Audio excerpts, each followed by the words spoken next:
Welcome to It's a Woman's World, where we'll meet achieving women making a difference in our community. I'm Carolyn Bruna. Our guest is Dana Theus, Executive Coach and President and CEO of Empower Coaching.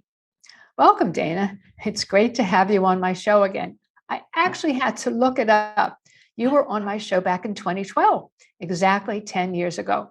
And you were also a speaker at the Power Conference that I started for business women in the greater Washington area to network and learn.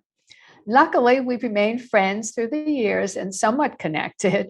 I follow you online and your business has thrived. And I hope you catch my show now and then. And truthfully, I invited you so we could catch up. Well, it's so nice to be back. And it's so nice that you've been bringing women's voices to the world for this long. Oh, thank you, Dana. Thank you.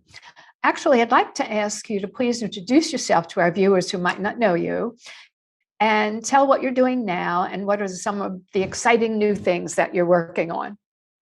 Well, I'm an executive coach and I work with leaders. I specialize with female leaders who are looking to make a difference and achieve career success by being their authentic selves. I come out of a tech marketing background, so I have a lot of insight into various sizes of organizations and such, but my specialty is really working with women leaders. And the new exciting thing that I'm doing is bringing women leaders together in community on my website and through my social media. So I'm really jazzed about that. Yeah, that sounds exciting because right now, because of COVID and people being so isolated, community is what everyone wants. That's great. Mm-hmm. You're such a successful businesswoman, Dana. Did you have models when you were starting out, or who inspired you? I always struggle with that question because I actually had not great role models. I had mentors in terms of mentoring me and how to do my work. But I didn't have great role models. I never in my professional career until the very end, before I went out on my own, I never had a female boss or any women in the organization above me. So I really didn't have female role models. And a lot of the men weren't particularly role models. So I pretty much learned by doing and was just inspired by, people who were their authentic selves in their work. I figured there must be a way for me to do it too.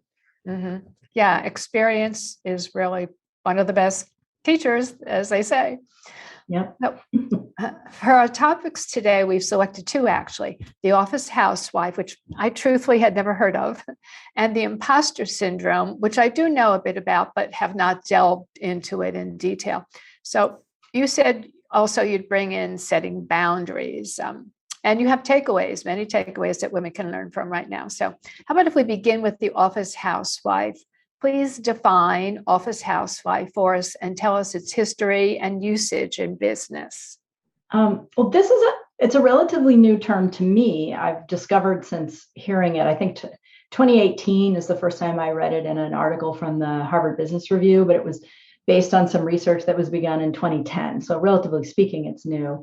But the idea is what it was focused on, this research was focused on what are promotable tasks or promotable work and what is non-promotable tasks and work. And is there a gender difference in who takes on those tasks and activities that put you up for promotion and those who take on work that doesn't put you up for promotion? And what they found is there are such things as non-promotable tasks, work that is necessary to the business, but not mission critical. It doesn't bring in the money or put out the product sort of thing, or file the taxes, et cetera. And that women tend to volunteer or are voluntold to do these non-promotable tasks 2 to 3 times more often than men. And sometimes this looks like just keeping the kitchen clean, the office kitchen or copy room clean, so when guests come in, they're not embarrassed to be shown those things. And sometimes it's about onboarding new hires or going on employee listening tours. And women tend to do this more. In the research more recently, they've also found things they call emotional labor, which tends to fall into this non-promotable task category. And this can be spending time mentoring employees, spending time with employees who are troubled, taking on and building employee wellness programs, all of which is really important. And it's not to diminish the value of it, but to point out that the way you get promoted into more and more senior positions is by delivering revenue and brand recognition and new clients and product out the door. That's what you get promoted for. You don't get promoted for these other things. And for women who have that task balance out of balance and struggle with why am I not getting promoted, this may be a reason, because you're taking on these non-promotable tasks, which the media has put in this category of being the office housewife. That's so interesting, right? I had never heard about that before, and that label, office housewife. But I think a lot of women can relate to the idea of not getting credit for their emotional labor and having others expect them to do the cleanup work. That is so true. I think I actually did much of it in my early career, now that you mentioned that. Yeah, I think we all did. And I will say, too, this is also part of a larger trend of why women struggle to get into leadership positions if they want them, which is that in addition to taking on this kind of the less valued work in the office, they're often mentored into the kind of professions and careers that are less likely to get promoted into senior levels of leadership. For example, women are 45% more likely to go into human resources, and CEOs are almost never recruited out of human resources roles. So there's the task list of what's promotable and what's not. And then there's also the work profile, the career profile of the kind of person who's more likely to get into leadership versus those that aren't. So not every woman or man, for that matter, wants to be in a senior leadership position. But for those who do, they have to be thinking about not only the work they do day to day, is it promotable, but also is the career trajectory they're on going to get them promoted to the kind of work that they want to do and lead ultimately, where they want to have the biggest impact. Oh, yeah, interesting. And I imagine that promotable work is different in different areas of business where women and men are working. Is that true? Absolutely. Absolutely. I'll give you just a simple example from my own background. I came out of marketing, which is not typically one of those careers that get you into the CEO's chair anyway. But I learned early on that, there's digital marketing and then there's brand marketing. And if I wanted to get ahead in digital marketing, I had to produce results that were measurable. If I were going to get promoted, I had to be able to point and say, look, I got a 45% higher conversion rate than the other guy or than the previous campaign. But if I wanted to get into sort of brand and PR promotion opportunities, I had to come up with an idea that made the CEO and the board go, wow, So like and that's a specialty oriented thing. But in every industry, in every company, and every role, the things that could get you promoted is different. So you really have to understand for yourself and where you are in your career, what is promotable and what is less promotable. Let's put it that way. Right. Well, how would you figured it out on your own, or did you watch the men being promoted and see the things that they were doing? I'm just curious about this. That's an excellent question. For myself, I did start just watching really carefully, like what got people ahead and what didn't. But I'll be completely honest with you. I needed a coach. I didn't have a coach. I didn't even have a great mentor towards when I was a vice president, and kind of getting up there. I didn't really have a great mentor. I went out on my own.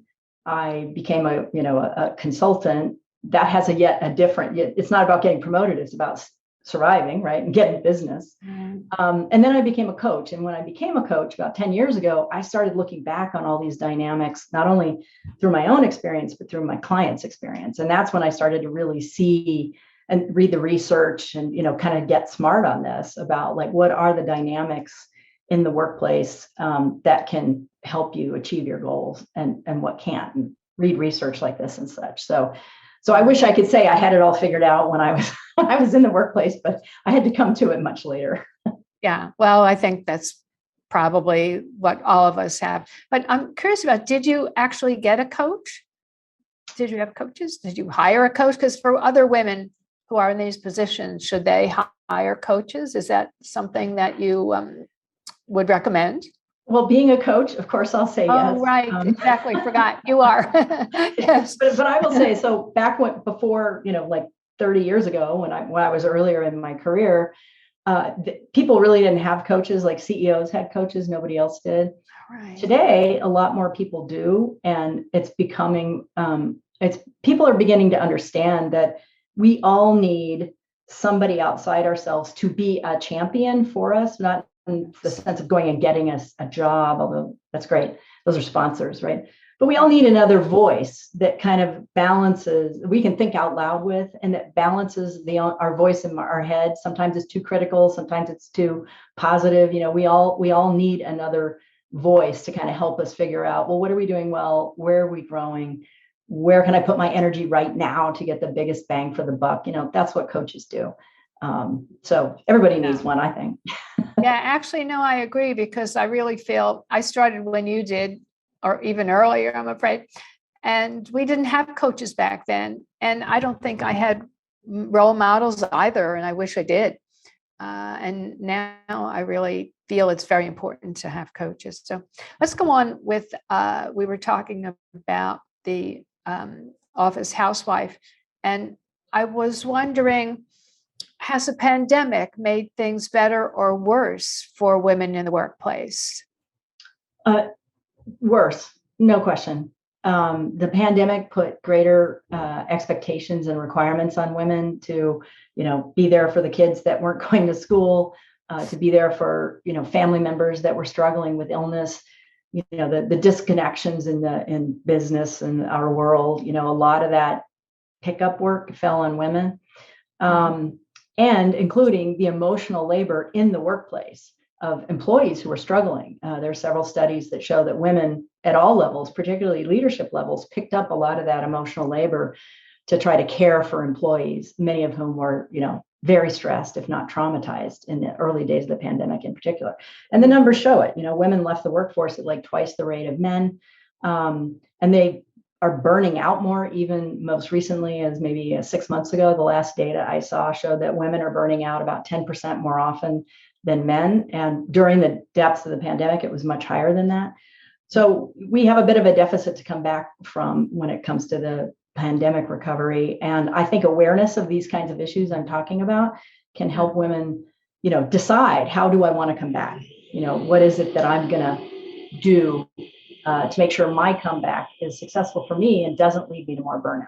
Right. We have 2 minutes, so I want to ask about boundaries for the end of the first half. I think some women struggle with these boundaries, and you have some information about that, how women can work through or make boundaries. We make them and then we break them, I believe you were saying to me. So explain that, please. Well, this is a huge topic, so I'm going to try to contain it for the moment to this office housewife concept. Is that if you realize that this may be you, right? The first thing you have to do is figure out, well, what is, in my situation, what is promotable versus non-promotable work? What is it? And get clear on what is promotable and what you want to be promoted into. Because like I said before, depending on where you are and what you want, what you have to do to get promoted into what you want to be doing is going to be different. So find the place where those things overlap. That becomes your priority. Sort of like, okay, this is what I'm going to do. This other non-promotable stuff, cleaning the kitchen or going on the employee listening tour, I'd like to do that. Many women do like to do these tasks, and there's nothing wrong with it. We all have to do some.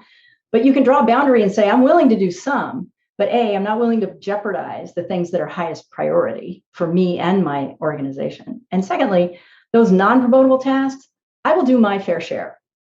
And I will let other people do their fair share. If nobody else picks up that ball, I don't take responsibility for it. So I draw a boundary, and I say within that boundary is what I want to do and have to do, not only to get promoted, but to do my job well.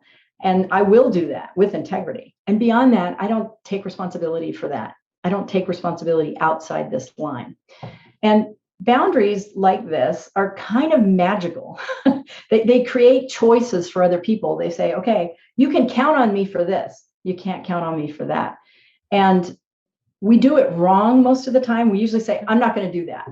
But that doesn't give anybody any choice. It doesn't give them any information. It just tells them what you won't do. But the minute you flip that around and say, here's what I will do. You can count on me for this. Everything else is kind of up to you guys to figure out.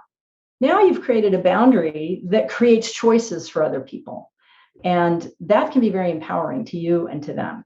So you can put that in any context. You can use it at home with your family. You can use it in any relationship. You can use it at work. But it can be really, really powerful. And when we stick to those boundaries, we train people. You can trust me inside this boundary. I will deliver this. Outside of that, it's not a matter of not trusting me. It's a matter of I never committed to that. So either somebody else picks it up or you and I negotiate a specific commitment outside that boundary. Otherwise, it's on you, not on me. Yeah. Oh, I love that. I love your takeaways, especially the boundaries. That's really great. Make these boundaries and stick to them and present them in positive terms. That's great. Mm-hmm. I think we're going to break now for a short public service announcement, and we'll return with Dana helping us delve into the topic of the imposter syndrome. My Shiro stretches every dollar, puts in long hours, puts others first. But now it's your time, Mom. Get free tips to help boost your retirement savings now at aceyourretirement.org. Welcome back to It's a Woman's World. We're speaking with Dana Theus, who told us about the Office Housewife in our first half. And now in our second half, we're going to delve into the topic of the imposter syndrome and its boundaries. Dana, would you please define the imposter syndrome and as it's used in business? Tell us about that. Yeah, this was the first evidence of it I found was in some research in 1978, which I remember, by the way. I was alive. I was just graduating high school. And it was research, gender-based research that found that women, more often than men, had a belief about themselves that was out of sync with their actual achievements. So women were more likely to have doubts about their abilities that was out of sync with what they'd actually achieved in the world than men were. And it tends to lead to this. So they feel like I'm a fake. The world thinks I'm this great thing, this vice president, this big accomplished person, but I don't feel that good. And it's kind of fed by and leads to feelings of vulnerability, potential shame, if not shame, feeling not enough, and like nothing I can do can ever be enough. And these feelings are dangerous. They're not sustainable, particularly if you want to keep taking on more responsibility and achieving more and making more money and having a bigger impact on the world. And a lot of women kind of get stuck in this mindset and they believe it's who they are, as opposed to men who also experience the imposter syndrome, but are more likely to feel like it's related to their circumstance. And this is true of a lot of self-beliefs, but men are more likely to say, wow, I am in this new situation I've never been in before. I kind of feel like a fake because I've never done it before. Let me dive in and figure it out. And then they kind of get over it. Whereas a lot of women just think, I am an imposter no matter what I do. And that's debilitating and very, very hard mindset to get out of. That is amazing. And I had not heard of that. Well, I guess I heard of it, but I really didn't know much about it. It's really annoying that women have been labeled that too. And we have to learn how to handle these things. And go ahead, I'm sorry. Well, it is. And I think it's because we all, men and women, we internalize a lot of the messages we get from the outside world, particularly when we're young.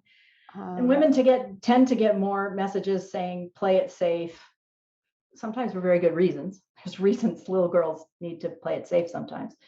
But we tend to get more messages that are more judgmental than boys, who tend to get more messages like, get up, you can do it, keep going.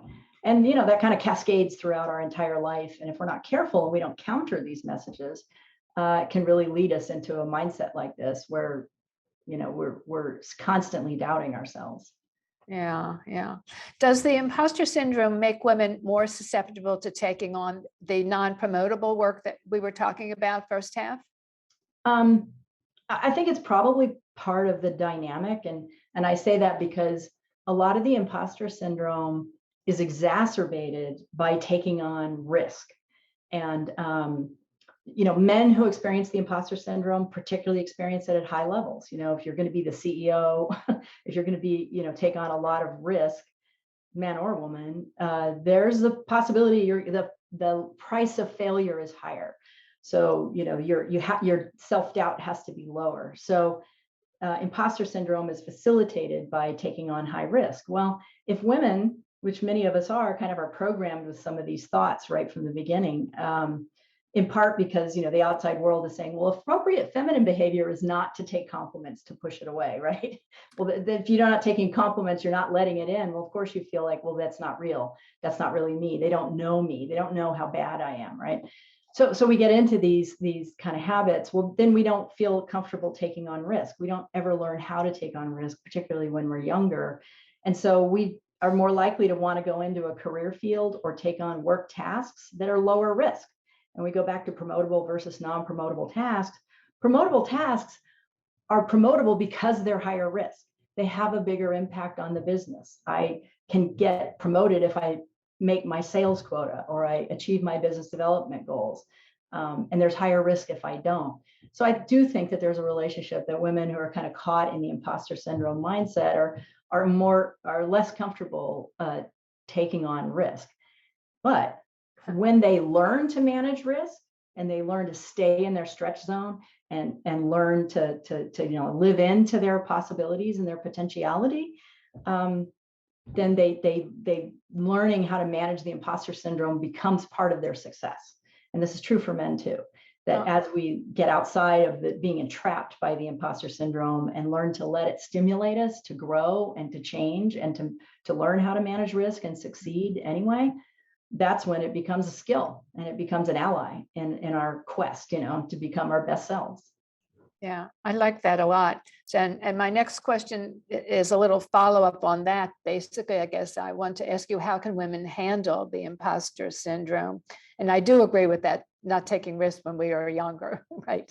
Yeah, and I do think that's changing a little bit. The younger generations, I think are willing to take on more risk, which I'm all in favor of. But I think, the way to handle it, regardless of where you in your career or how much or little you are encountering this, is to the extent you feel like your self-perception is out of sync with how the rest of the world sees you, which is a lot of where the imposter feelings come in. The first thing to do is do an audit. What does the rest of the world think of you? Try to find out, ask mentors, ask people you trust, get a trustworthy view of your reputation and yourself. And then this is the key part. This was a critical piece for me. When people are willing to give you compliments and say, well, you should take credit for X, Y, and Z, you got to let that in. You can't push those compliments away. You have to say, okay, they believe it. To tell them they're wrong is rude. And to ignore it is denying myself important information about who I am and what I am achieving. So I'm not going to push away compliments anymore. I'm going to let them in. I'm going to believe they're true and feel like, what would it feel like to believe those compliments are true? And when you do that on a regular basis, you will become more confident. It really does help. But then you'll also get some information about judgments people make about you that are either, part of their biases or part of their personality quirk, or maybe you're in a toxic environment. I had a client who did this, who she was so organized, and some of the people in her organization said, oh, she's an alpha because she's so organized, And a bunch of other people are like, no, that's actually a good skill. And she just had to say, you know what, I'm not going to listen to that feedback, the people who think that because I'm organized, I'm an alpha and trying to dominate them, because I'm not. You just got to screen that stuff out, the stuff it's just not true about you. And then there's something left. The things that are left are places you are growing. Maybe you're not so good yet. Maybe you're still figuring out. Maybe you're not even sure you want to do. And in that space that's left, when you've taken credit for what is due, you've screened out the stuff that you don't want, is not true, it's not relevant, you're left with a basket of stuff you need to be working on. And maybe you have legitimate self-doubt there, but then you got to start working on, well, how do I get good at this so I'm not doubting myself, And then you build confidence in that zone. That's your stretch zone.